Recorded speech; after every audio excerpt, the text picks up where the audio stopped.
We're so glad you could attend. Come inside, come inside.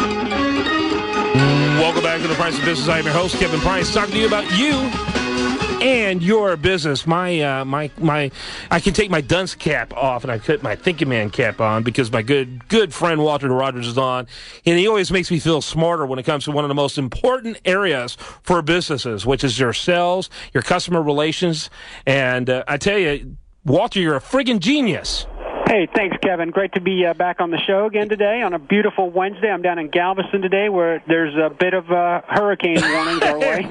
Beautiful for what? Compared to what? I mean, that's amazing. Yeah, it looks ominous. I got to tell you, for 3 weeks I've been wanting to wash my car, and, it's always been raining. I'm telling you, this ground here is already really wet, so this hurricane has me a little nervous. I'll be perfectly honest with you. Even though it's not hitting here, it's going to be close enough to make me uncomfortable. Yeah, well, then I blame you for trying to get your car washed for all this terrible weather. So.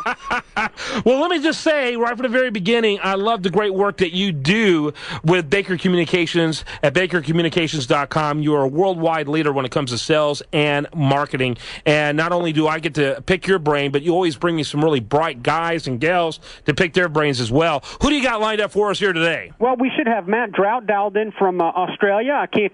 Is he on the line? Matt, are you there? Yeah, hi guys. Hi Walter. Hi Kevin. Hey, good to see you, Matt. Figuratively speaking, what time is it there? Yeah. Okay, so Walter. I'm usually from Australia, but I'm actually calling from London today. So I'm at Wimbledon. Yeah, it's about 6:30, I guess. 6:30. Yeah, sorry. Yeah. About 5:30 in the evening. Oh, 5:30. Okay, yeah. So there we go. So you're there for Wimbledon, and Australia's a little further up. You probably got some jet lag going there, a little further time-wise. So let's talk real quickly. Walter, what do you got lined up for us here today? Yeah, so Kevin, as you know, we've been talking about the 11 habits of highly successful sales professionals. The first show was all about how can you help instead of what can I sell. The second show was really focused on the importance of asking questions and listening more carefully. Then this week's show is about getting in the habit of being flexible and creative, right? Okay. And this is something that so many sales reps just do not do. And Kevin, what would you say if I were to tell you that customers really do not buy solutions? How would that hit you? That would probably break my heart. Yeah, they don't. They don't. Certainly, they ultimately buy a solution, but what they're buying is an outcome. Oh, okay. Well, that's true. They want a result. There's a lot of solutions, but what they're really looking for is results. That's exactly right. They're buying an outcome and they're buying results. And Matt is going to talk to us a little bit about his experience with this specific issue. He runs an incredibly successful training company in Australia that we partner with on a variety of projects and has worked with just a number of salespeople. And Matt, why don't you share your perspective on the importance of creativity and flexibility? Yeah, thanks, Walter. Yeah, I was really excited to be part of this discussion today because, the real reason for our existence is salespeople who are doing the same tired old things and expecting, a better outcome. And they say to us, help us fix where something's gone wrong. And we need to be able to tap into their creativity. One of the questions that we ask salespeople is, what do you do outside of work? And we get answers back, fascinating answers back, such as, photography and all these sort of creative things. And yet when it comes to work, they tend to come in, put their coat on the rack, and then hang up their creativity with it, and then go in and do the same types of conversations they were having last week that weren't successful, and making the same type of presentations that they were doing last week that weren't successful. So our job is to revitalize them, help salespeople reinvent. We've got a range of techniques to help them do that. Very interesting, very interesting. And Kevin, one of the things that Matt and I were talking about earlier on the show, earlier this morning as we were prepping for this show is, we're all born creative. All of us are, right? We're born with and we're handed a box of crayons and a piece of paper, and we'll sit there and we'll make all kinds of crazy drawings and hand them to our parents and, make up imaginary friends and talk to them and play make-up games. You can literally have two kids in a room and, in a crayon, and they could have a great time for an hour. But, as we get older, right, we transition out of this creativity and we start to have to learn geometry and algebra and calculus and history. And the focus becomes more on regurgitation. And we start to lose that creativity just because of the way in which we're formally educated, first through fifth grade, 12th grade, et cetera, so on and so forth, and into college. And it's just, really important that salespeople get back to their nature of being creative because, like we said, customers care about outcomes. They're not necessarily concerned with how they get to that outcome. Obviously, they want it done ethically and budget and all those things, but it's the outcome. And as a sales professional, if they can get outside of their traditional thinking pattern and just really understand how they can make that customer, help that customer reach that outcome, then all of a sudden they become much more competitive in their approach. Matt, have you seen this, some particularly good examples of this come to life? Yeah, absolutely, Walt. I mean, the best example, I can think of recently, we deal a lot with media companies. So, sales reps from newspaper groups and so forth who go out to see advertising agencies and direct clients. And these guys form a procession, a revolving door procession going into advertising agencies, talking about rate cards and talking about new and upcoming promotions. And it's all very samey. And, they find it very frustrating to get the message through to the market. So when you're talking about outcomes, what's the outcome? What do you want when you leave the room for that advertising director at the advertising agency to think? What do you want them to do as a result of it? What do you not want them to do? For example, most of them will be sitting there going, okay, well, that's a pretty forgettable PowerPoint presentation. I'm going to go back to my work now, if you get a meeting at all. So we've got to start thinking a bit outside the box and think, right, I want that advertising manager to carry a message back to the team. What is that? And then we start getting the salespeople saying, right, forget the PowerPoint. What's the message you want to take back to the team? And then how do we get to that message in the best possible way?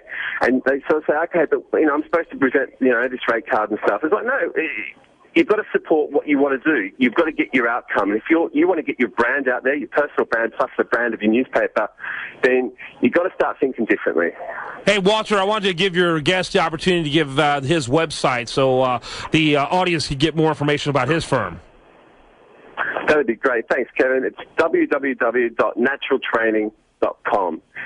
So natural as in naturaltraining.com. And we do sales training, presentation skills, negotiation training in Australia and the UK. Very, very good. So let me ask you, Walter, on this whole concept, do you have to sell the client on the idea that what they're really looking for are solutions? I mean, rather results and not solutions? Because I think people kind of intuitively think they are looking for solutions. People really are, and as a sales professional, it is your job to guide that prospect towards understanding why it is that they're asking for the solution to begin with. What is the real outcome that they're after? And it's a very simple conversation to have. You literally can ask the question, what outcome are you trying to achieve? Interesting. And when you put that question out there, sometimes it'll force that customer to sit back and really, you can see the wheels turning in their head as to how they're trying to process information to figure out what exactly is their outcome. And the first outcome that they give you might not even be the correct outcome. So this goes back to the whole show we had about questions. And you start asking the questions, why is that your outcome? What are you going to achieve with that outcome? What happens if you don't achieve that outcome? All those questions that really help you give the building blocks that a sales professional needs to then begin to creatively put together the right solution, the right package, the right product offering to help them meet that outcome. Interesting. Well, I'm excited about learning more about this. I love this kind of perspective and really getting a different light.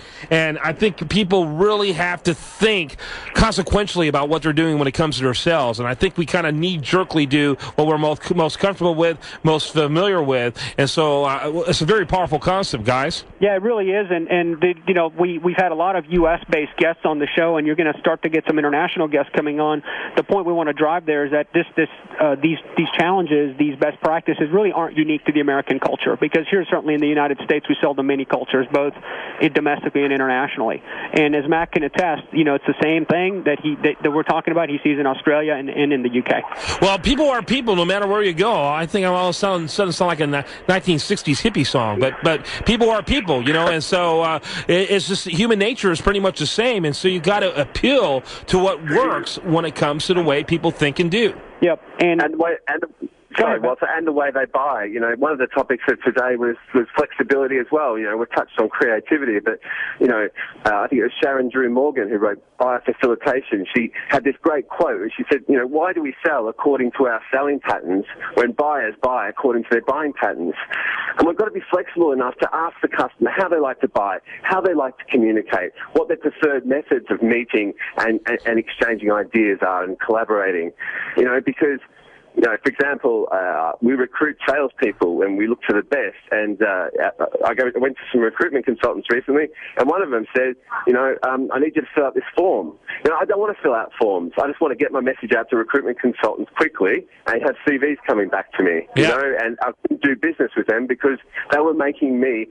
It's the way they wanted to sell.